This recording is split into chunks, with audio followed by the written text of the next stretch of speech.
Some of you may recognize this shrub. It's Japanese barberry. It's got these kind of spoon-like leaves and very sharp thorns. But it's a common shrub that's planted in yards and different landscaping situations. But it produces these berries, if you can see, that turn a beautiful red. Actually, the entire plant with its foliage turns a beautiful red in the fall. And that's why people plant it. But unfortunately, birds love these berries. It's like bird candy.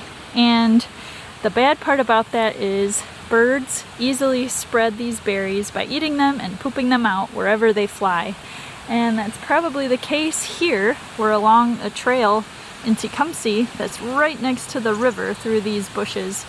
And they probably ate some berries right in our neighborhoods nearby, and they pooped them out right along this trail. And actually there's quite a bit of it lining the trail. And the reason why is, well, there's some great perching habitat up above. So whenever you're thinking about planting new shrubs or plants in your garden, definitely consider planting native shrubs or plants. That way the invasive species won't be able to spread. Even if you don't mean to, it can still happen thanks to the birds and these berries.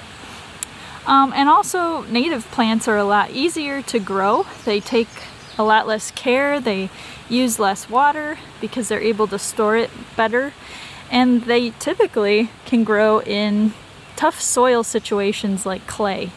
So consider those native species over invasive species so we can protect our river raisin ecosystems.